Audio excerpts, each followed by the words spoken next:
along with the focus of studying art history on my own, I also decided to dust the art supplies that were hanging around and really start to play with colors and with maybe paint, with pencils.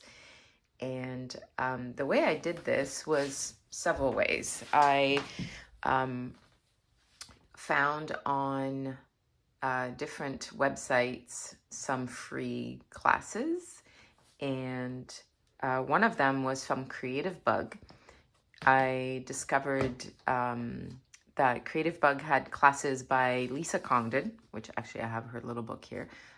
Lisa Congdon, who is one of the artists that I really like her style. And she was hosting a couple different classes on this one website. So I signed up for the free trial. And honestly, over the years, that is how I've done a lot of my art. So maybe I will start with a bit of a chronological version of this. So this little notebook, it's I think it's a moleskin. Well, it doesn't matter, but this little notebook I started back in 2020. In September. I get a lot of inspiration to start new projects in September, more than the start of the year in January. So in September, I decided I wanted to learn how to sketch and draw a little bit better. So this particular one was from Domestika class with Matthias Adolfsen. And he's really well known for very detailed sketching. And so when I saw his class, I decided to take it, and he had different exercises to kind of, explore different ways of drawing and how he does things. So I started doing that, and then I really was drawn to doing some sketching, maybe not outdoors, but from photos of places that I've taken. And so I tried my hand at this for the first time and really enjoyed that. So travel sketching is definitely something that I want to explore a lot more. But all that to say is, like, I try different classes, often using the free thing, or I search on YouTube. This was a different class that I started from Sketchbook Skool, hosted by Danny Gregory. How to Draw Without Talent course, which I thought was a great name. So a lot of his exercises, like doing straight lines with different pens and colors, trying your hand at drawing your own hand. There was a lot of cool little exercises that I did with him. Draw with upside down, I think.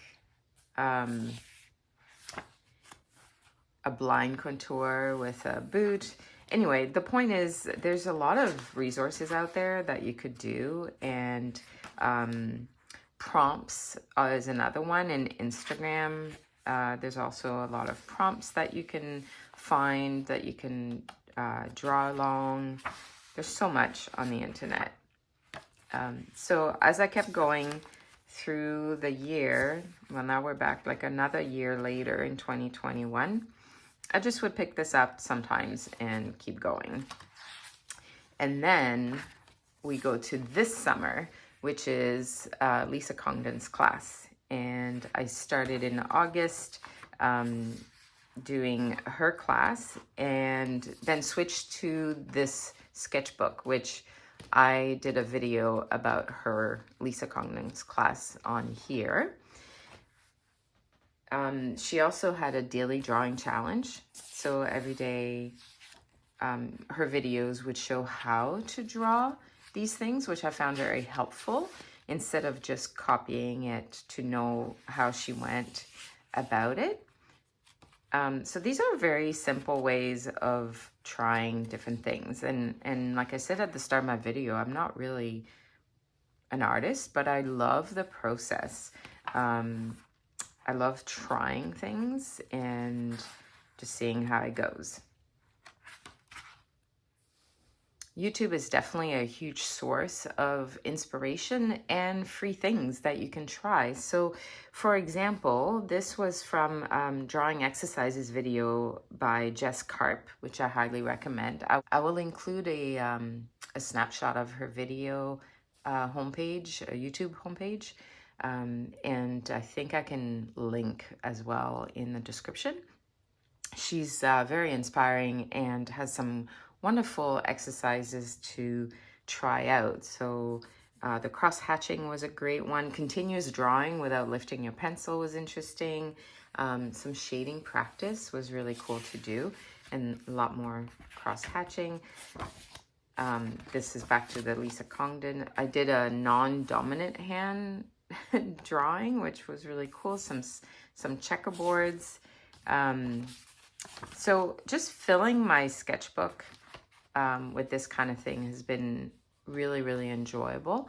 Another way that I include art in the everyday is just in my planner. Sometimes I will just doodle along, just kind of something that comes across my mind, and I just try it. It's just for me, so it's not, it's not a nothing is going to get really judged unless I maybe share it with somebody else or share it online. Most of the time it's just for me. I wanted to share, sometimes there's little how to draw books. This one is Lisa Congdon. I found it at the thrift store. And so one day I thought, okay, I'm just gonna randomly choose some flowers and try to draw them myself. So I did that on this page. I did a background which was inspired by another project with Lisa Congdon. I'm going to show you this project.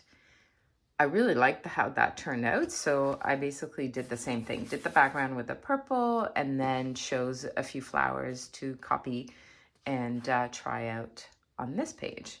And then this kind of outline was because Jess Karp had mentioned it in one of her sketchbook videos that she really liked to outline. So I thought, oh, I want to try that and be really simple. It just really ties everything together.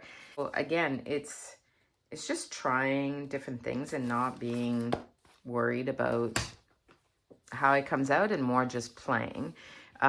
This particular book has really been influential and very impactful actually in my practice, because that's how I really tied in that actually making art really, really helps me with anxiety, or if I'm feeling down or blue.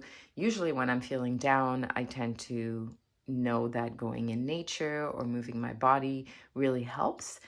But at some point, sometimes I'm just down because I'm exhausted, and moving my body, even though I know will help, is the last thing that I want to do. So that's when I go to art. And just in this book, Caitlin has a lot of conversation about doing things that will help explore your feelings better and how you can translate that onto paper. So I did a lot of the exercises. I think I almost did every single one of them, but I did them in my planner. And because a lot of them are a lot about feelings, there are definitely things that I'm not going to share on YouTube because they're very personal, and as I'm still dealing with them, or just maybe just very, very private things that I will not share. But the mind map, the body map, were all very, very good. Yes, basically something similar to this with the body map. And then mind maps I had done before, and they were very helpful, but this time was even more. I'm not sure if it's the way that she explained or what was the difference, maybe just older or just the timing was right. So, let it all out. I actually did a few different mind maps in my planner as I was struggling with certain things. And I thought, I just can't think straight. So I'm going to put all this down on paper. And it was very similar to this, where they had so many different branches, so many different thoughts. You start on one thought and then that thought brings you even more thoughts.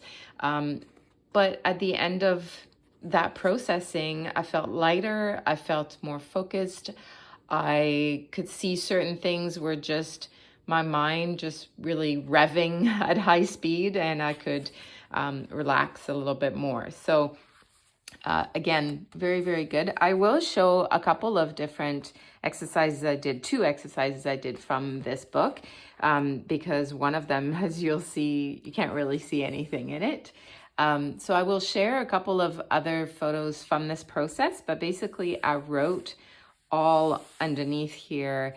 And then since I really, really enjoyed doing this, which that I was inspired by my friend Tracy, who is also doing a YouTube channel this year as a challenge. I have seen her doing these where basically you just doodle and then take whatever color utensils type thing and then fill it in. It's very, very relaxing.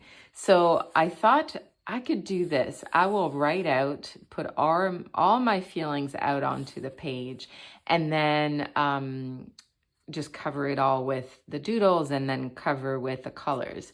And it was the first day out autumn, so I picked some autumn color Tombow pens, but I don't know, it's a little rough, which is actually perfect because the feelings were rough, but it just looks a little harsh in some ways. But it was very enjoyable and a great process. And then the other exercise that I did from the Feel Something, Make Something was this blind contour type exercise, which I had done before, but not with my face. So this one, the instructions were to take 5 minutes and look at your face, and then take 5 minutes and do the line drawing. So that's when you're not holding up your pencil. So you just put your pencil down and start doing everything without lifting it back up until you're done. And I had never done my face before, and I was quite impressed here. She said to write a title as well every time that you're finished one. So I was very creative with the titles, but I really like this one. I thought the eyes were actually quite something, and I also like this one too. It's really difficult because you really want to hold your pen up to go to the next little bit, and also not looking at the page at all at what you're doing makes it very challenging. But I could see how doing this often might really help with practice, like anything, but just that you would get better at not looking at the paper and, getting to know your face a lot better as well. So these are some of the things that I do to include art in my day-to-day. And I was going to say, and I'm not an artist, but maybe I will start calling myself an artist. I'm just not a paid artist, but definitely I find that having art in my life brings me joy. It brings me peace. It helps sort out my feelings. Definitely something that I've learned even more with Caitlin's help here with this book. And I did want to mention The Artist's Way as well. It's a book that I mentioned in my previous video. I have had it. I think this is actually my second copy. I couldn't find my first one. I've had it for many, many years and kind of go through with it as time goes on. I think, I'm like in week 8. I haven't done past that. And it's one of those books that really helps for me to allow me to take time to do art and to allow me to take time for myself. That's the overview that I've been getting from this book so far. And there's a lot more to it, but the overall message that I've received is that, and that's definitely worthwhile. So I hope that you've enjoyed this video. Make sure you subscribe if you like my videos so far, and I will see you next time. Bye.